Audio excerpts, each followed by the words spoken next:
I would love just to request something from our dear audience. Can we please applaud for the organizers for their great efforts to facilitate this event for us? Thank you. Thank you so much. A warm applaud for the organizers and the ushers for facilitating this event and making it easy for all our audience. So now we're going to just give a certificate to our dear panelists to thank them for participating in this discussion panel, and this is the least thing we can offer to them. Moving to the next talk, the groundbreaking synergy between hybrid cloud infrastructure and artificial intelligence, poised to reshape governance practices.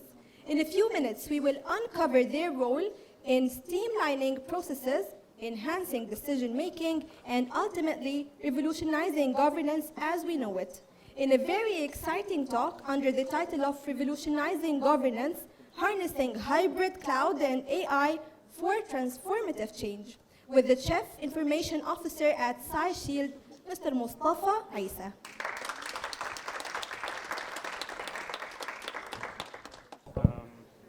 Heavy topic, and it contain a lot of details that I believe it's very hard to have it at the end of the schedule, to be honest. However, I'll try to make it as much as I can aligned to their vision, so we can have the most of it. Okay. So digital transformation and how the countries or the governments worldwide are trying to start their journey for the digital transformation. This is what I will talk to you about right now. So the agenda of this presentation will be divided into 4 aspects. The first one will be like a tech introduction. What is the cloud, the private cloud, the public cloud, how the AI can be in the middle of them, in the middle of the 2 layers, the challenges, the potentialities, and then the best practices worldwide. So we will have at the end of this presentation like 5 or 6 best practices that have been done worldwide, how the countries use the digital solutions like the public cloud and private cloud using the AI to do their digital transformation journey as a whole. At the beginning, public cloud is something that most of us already have been touching recently, like the hyperscaler that they support you with some, or just you can just buy some machines over the cloud to do something, and then you can release it when you finish. And this public cloud is something that is very good from the business point of view, as well as the innovation. However, they have a lot of constraints like data security and even the data territory, if I can say, because you don't know where is your data. This is the public cloud cons. For the private cloud, it's something that you already do it, or all. It's something like a legacy technology that all the countries use it from the beginning of the digital era, like the local data centers. And then we have the artificial intelligence. The hybrid cloud concept is mainly depending on how we can do this kind of interoperability between the public cloud and the private cloud, and how we can get the benefit or the gain from each and every one of them, and then we can manage this collaboration using the artificial intelligence as an upper layer of management. So this is like an introduction about what we will do if we would like to work on a hybrid cloud method in Egypt, for example, using the AI to manage it. So as you know, it will have a resource optimization. Right now we can know what part of the data that we would like to leave it on the public cloud and what will be on the private cloud, so we can reduce, for example, the cost of building and local data centers in Egypt, and we can use it the public instead if the use cases is proper to use the public cloud, for example. We can have the high automation, automated scaling. If we have something seasonal that will happen for us, or some days, like for example this conference today, and we need to do some solutions that can just fit on this seasonal event, we can just do the upscaling from the public cloud and then do the downscaling for the same at the public cloud, so we can be more cost efficient. However, if we have some sensitive data for you. For example, I can keep it in the public cloud, in the private cloud. And then the AI can do this kind of matching and do this type of classification for the data, for the prediction classification as well. I can let the AI give me like a recommendation what is the class of this data. If it's like something of high sensitive with a high severity of being hacked or leaked, we can keep it in the private cloud, and then it can automatically send it to the private cloud. On the other side, it can give us more room of cost optimization to send all the unnecessary or unsensitive data to the public cloud. Can as well be one of the benefits of this hybrid cloud. Security and compliance will be the same. We can keep the private data on the private, the public on the public. Intelligence automation, as I told you, can do a lot of automation over it. Cost optimization, performance monitoring optimization, it can create a new KPIs for this cloud, and then the AI can measure it on an event base or even on a prediction based like classification module. Then it can take a proper actions if something happened for a failure or even for optimization. And then the intelligent work management. So, how to adapt it? This will be the part of that, if I can say, the challenges that we will face. If we would like to adopt a hybrid cloud strategy in Egypt, or even in any country, what we can do, what we will face, what we have to overcome in the future, or even right now. The data security and the privacy, which is one of the major aspects. You have to know, you have to classify your data. You have to know which part of your data will be on the private and which will be in the public. The second part will be the regulatory compliance. If we are working in the data right now, most of the data generated from entities and part of the government. And most of these entities have a governance and regulatory bodies. So you have to match your usage of the private or the public cloud according to the regulation. So that's why you have to comply with this regulatory source of data, if I can say. The third part will be integration complexity. Right now, most of these hyperscalers have some vendor-specific technology that sometimes they put like a borders to keep their business running in a proper way, to avoid this kind of beneficial integration between these hyperscalers, as I told you. However, this will be a challenge. You have to talk about the open source, the open development environment to overcome this challenge. Skill set and training, as you can see, you are right now in one of the events that talk about the skill set, how we can use or how we can train our people, the Egyptian people right now, and the students, to be the future labor hand for this technology and so on. Governance and risk, you have to do a lot of governance for this hyper cloud development, and as well as the performance and reliability. This will be one of the challenges as well that you have to deal with it when you are going to the hybrid cloud or even the public cloud for the governance. Why we adopted this is like possibilities or opportunities, and this is what I recall Dr. Amr taught at the beginning of this conference, that we have a lot of opportunities. We have a lot of potentialities that we need to do it, and we have to do it in Egypt because of this kind of vast amount of data that we generate in a second, a millisecond. So you can just think about how much data that have been generated from each and every Egyptian student or each Egyptian citizen. It will be very, very high from a different perspective and a different sources, as I told you. So why, this is like the benefits of hybrid cloud. It's very, very easy to predict it. For example, you have a data-driven decision. At the old days, before this technology, the decision was according to the experience of the human.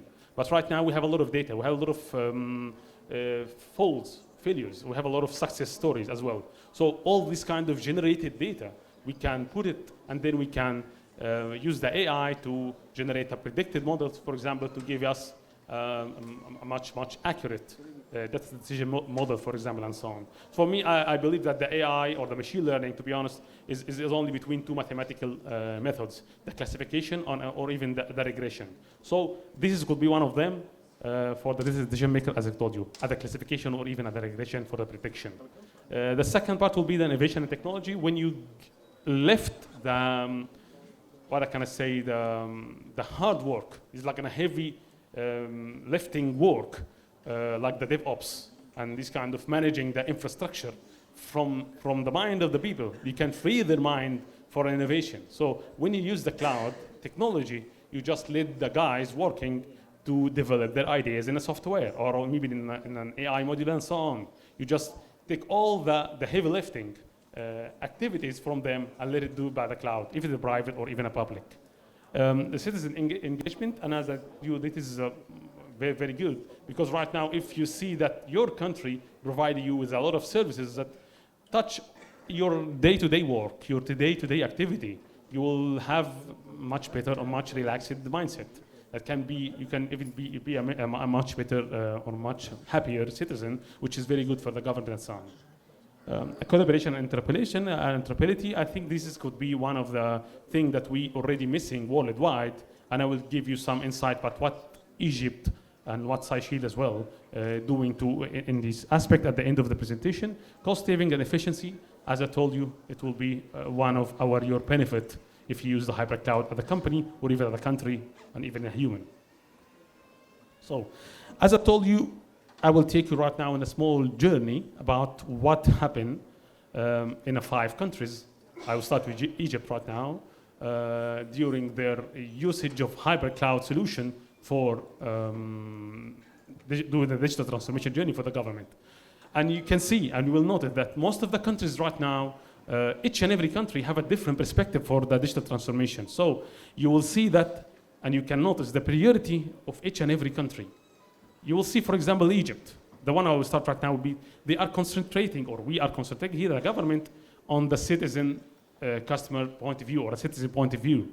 So we are putting the citizen at the center, and then we are trying to hover around him or her, sorry. And then we create a lot of use cases to serve them.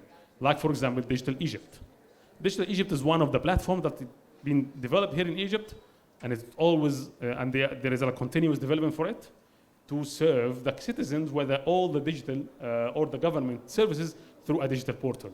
And then each and every month, sometimes they include or they add new services as well to be delivered to this portal. So this is one of the journeys that we use the private cloud here to keep the private data, like your private data, like your ID, national ID, and your social insurance number and so on, in a private way of cloud, and we can keep the analysis away from your private cloud on the public cloud.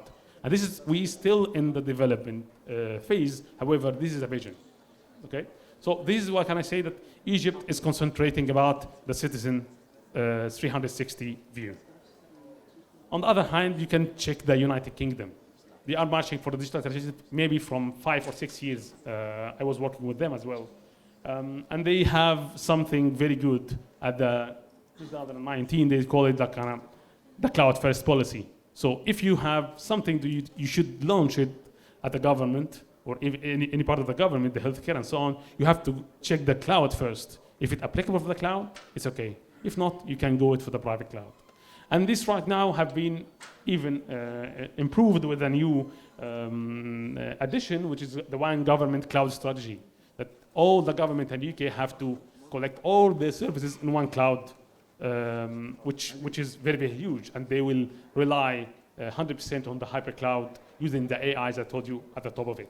So this is what UK is thinking about, a one cloud. Egypt is about the 360, UK at the one cloud. So USA and Canada, I took both of them, but they are not followed by each other, but they have another perspective. They try to have one example, and they try to build over it. So you can see here, they will take one of the part of the services that have been provided by the government, and they apply the hypercloud and using the AI over it.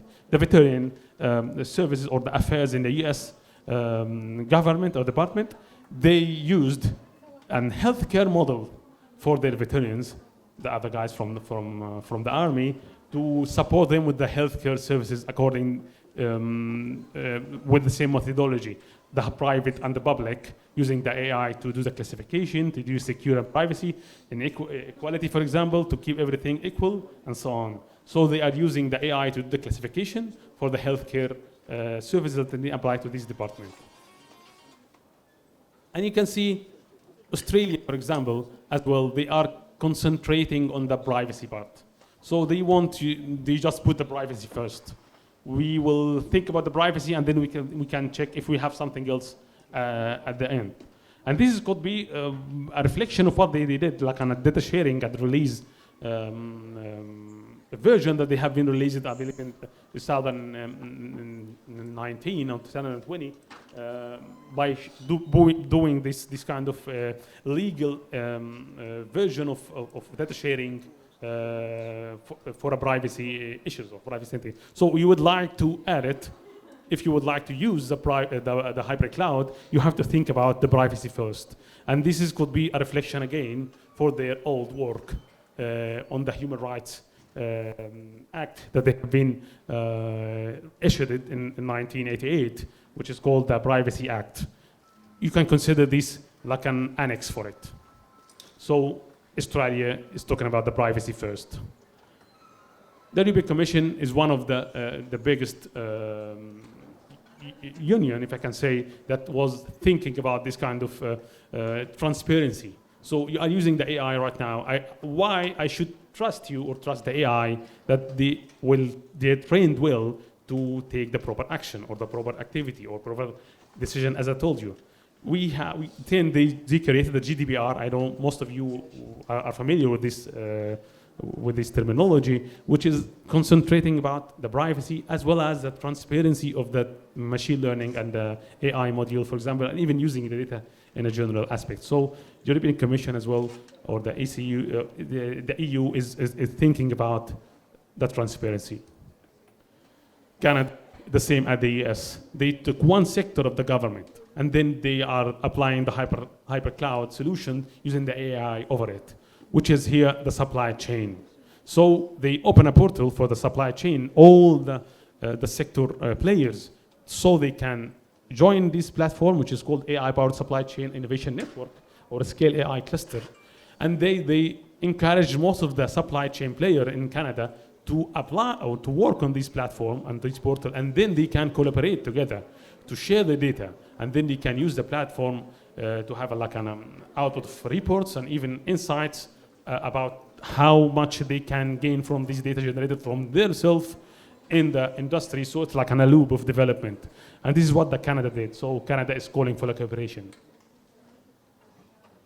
At the end, India was thinking about people, skill sets. So they opened something, portal named as a national AI portal. They changed their name at the end of maybe 2 years ago with the name of, India AI. So India AI is the portal that they tried to do like a test bed project, a digital transformation project for India, their national